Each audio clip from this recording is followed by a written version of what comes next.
तबाही का ये खौफनाक मंजर हिमालय के गुस्से का सबूत है।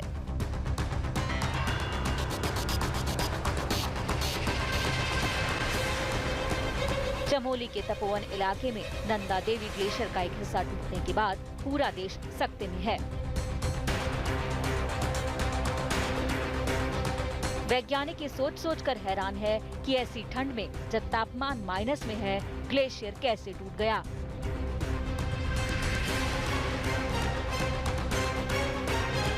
आखिर ऐसे क्यों भड़क गया है हिमालय का गुस्सा?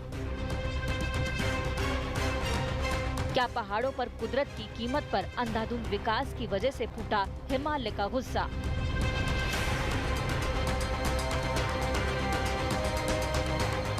बीजेपी नेता और पूर्व जल संसाधन और नदी विकास मंत्री ने इस हादसे के बाद जो ट्वीट किया, उससे भी इस बात को बल मिलता है।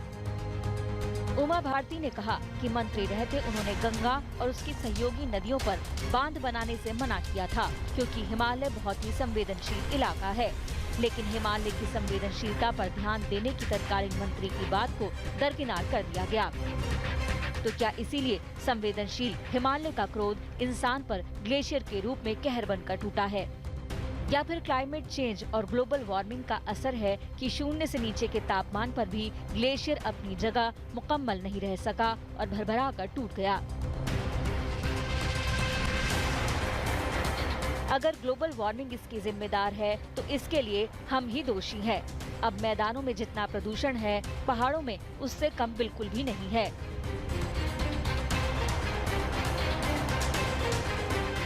इस विशेष शो में आज हम इन्हीं सवालों की करेंगे पड़ताल, जानेंगे क्या कहते हैं विशेषज्ञ और ये भी जानने की कोशिश करेंगे कि भविष्य में ऐसे हादसों से बचने के लिए क्या करना जरूरी है।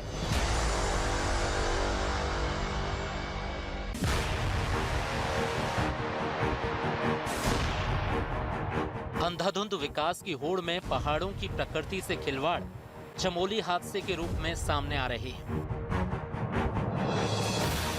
चमोली हादसे के बाद से ही तमाम पर्यावरणविद, पर्यावरण कार्यकर्ता, बुद्धिजीवी सभी इस बात को लेकर चिंता जता रहे हैं कि हिमालय के साथ जिस तरह छेड़छाड़ की जा रही है वो ठीक नहीं है।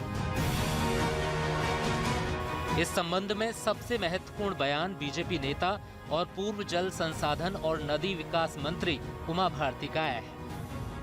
अपने ट्विटर हैंडल से इस हादसे पर शोक जताते हुए उमा भारती ने लिखा, जब मैं मंत्री थी तब अपने मंत्रालय की तरफ से हिमालय उत्तराखंड के बांधों के बारे में जो एफिडेविट दिया था, उसमें यही आग्रह किया गया था कि हिमालय एक बहुत संवेदनशील स्थान है, इसलिए गंगा एवं उसकी मुख्य सहायक नदियों पर पावर प्रोजेक्ट नहीं बनने चाहिए तथा इससे उत्तराखंड की जो 12% की क्षति होती है वो नेशनल ग्रिड से पूरी कर देनी चाहिए।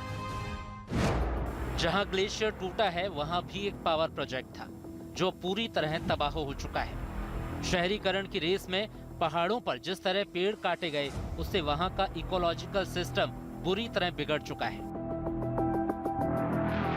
जंगल का सफाया, ऊंचाई पर बांधों का निर्माण, तेजी से शहरीकरण और जलवायु परिवर्तन, ये ऐसे जख्म हैं जिनसे हिमालय का संकट बढ़ा है।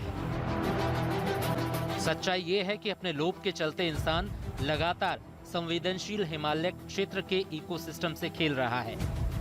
इससे होगा ये कि जलवायु परिवर्तन का असर इस इलाके पर जल्दी पड़ेगा और इंसान का लोभ उसी पर भारी पड़ने लगेगा। हिमालय के ऊंचाई वाले इलाकों में नदियों को रोककर बांध बनाने जैसे कदम वाकई आत्मघाती साबित हो सकते हैं। वक्त की मांग ये है कि ऐसे इलाकों में निर्माण कार्य रोके जाएं, पेड़ लगाने पर जोर दिया जाए ताकि पहाड़ों को अपनी पुरानी इकोलॉजी वापस मिल सके। जलवायु विशेषज्ञों का कहना है कि हिमालय क्षेत्र की सबसे कम निगरानी की जाती है और ये हादसा बताता है कि हम कितने असुरक्षित हैं। हिमालय पर हो रहे बदलावों की जानकारी के लिए उस पर निगरानी बढ़ाने की मांग हो रही है। साफ है कि पहाड़ों पर कुदरत की कीमत पर विकास की अंधी रेस पर ब्रेक लगाने का वक्त आ गया है, क्योंकि प्रकृति की कीमत पर विकास पहाड़ों के लिए विनाश ही साबित होता रहा है।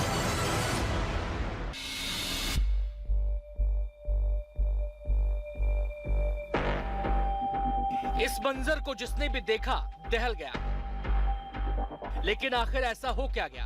कि ग्लेशियर टूट गया? ये एक ऐसा सवाल है जिसका ठीक ठाक जवाब अभी किसी के पास नहीं है। सही वजह का पता लगाने के लिए अब वैज्ञानिक घटना स्थल पर पहुंच रहे हैं, लेकिन अब तक जिन वजहों की बात की जा रही है उनमें जलवायु परिवर्तन और क्लाइमेट चेंज एक बड़ी वजह के रूप में सामने आ रही हैं। 2019 में एक शोध में क्लाइमेट चेंज के खतरे से आगाह करते हुए कहा गया था कि हिमालय के ग्लेशियर दोगुनी रफ्तार से पिघल रहे हैं। भारत, चीन, नेपाल और भूटान के पिछले 40 सालों के उपग्रह चित्रों के अध्ययन से ये खुलासा हुआ था। शोधकर्ताओं ने पश्चिम से पूरब तक करीब 2000 किलोमीटर में फैले 650 ग्लेशियरों के उपग्रह चित्रों का विश्लेषण किया। रिसर्च में ये बात सामने आई कि 1975 से 2000 के बीच हिमालय के ग्लेशियर की बर्फ हर साल करीब 0.25 मीटर पिघल रही है। इस स्टडी के नतीजे से ये बात तो साफ है कि क्लाइमेट चेंज हिमालय के ग्लेशियरों के लिए खतरनाक साबित हो रहा है। इस स्टडी के नतीजे जून 2019 में साइंस एडवांस नाम की पत्रिका में छपे थे। इस रिपोर्ट में बताया गया कि 1975 से 2000 तक ग्लेशियर के पिघलने की जो रफ्तार थी, 2000 के बाद वो लगभग दोगुनी हो चुकी है। सवाल उठता है कि आखिर ग्लेशियरों के पिघलने की रफ्तार क्यों बढ़ गई? शोधकर्ताओं का कहना है कि इसकी वजह बढ़ता तापमान है। इस रिसर्च के मुताबिक 2000 से 2016 के बीच अलग अलग जगहों का तापमान अलग अलग रहा, लेकिन 1975 से 2000 के बीच तापमान के मुकाबले यह औसतन 1 डिग्री सेल्सियस ज्यादा रहा। शोधकर्ताओं का दावा है कि ग्लेशियरों के इस तेजी से पिघलने की एकमात्र मुख्य वजह बढ़ता तापमान है। यानी जिस क्लाइमेट चेंज और ग्लोबल वार्मिंग का पूरी दुनिया में हुआ है, वो तेजी से हिमालय की बर्फ को निगल रहा है। सबसे खतरनाक बात यह है कि इससे होने वाला नुकसान इरिवर्सिबल है, यानी उसे दोबारा ठीक नहीं किया जा सकता। हिमालय की गोद में बसे इलाकों में कार्बन उत्सर्जन कंट्रोल में नहीं है। गाड़ियों की संख्या लगातार बढ़ी है। पर्यटकों की बढ़ती संख्या भी प्रदूषण के बढ़ने की वजह है। पहाड़ों पर लगातार होते निर्माण कार्य से धूल बढ़ी है और एक रिपोर्ट ये भी कह रही है कि तापमान बढ़ने की एक वजह धूल भी है। दरअसल पहाड़ का सिर्फ दोहन होता रहा है। विकास से लेकर पर्यटन तक की बढ़ती गतिविधियों से इकोसिस्टम को होने वाले नुकसान की भरपाई के लिए ठोस कुछ नहीं किया गया। अगर हम हिमालय को तकलीफ देंगे तो आखिर उसकी हाय से कब तक बचेंगे?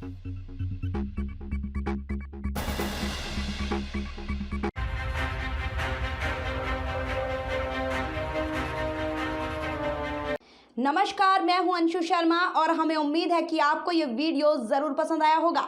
ऐसे ही बाकी वीडियो देखने के लिए देखते रहिए द इंडियन समाचार और वीडियोस पसंद आने पर हमारे चैनल द इंडियन समाचार को लाइक, शेयर और सब्सक्राइब करना ना भूलें।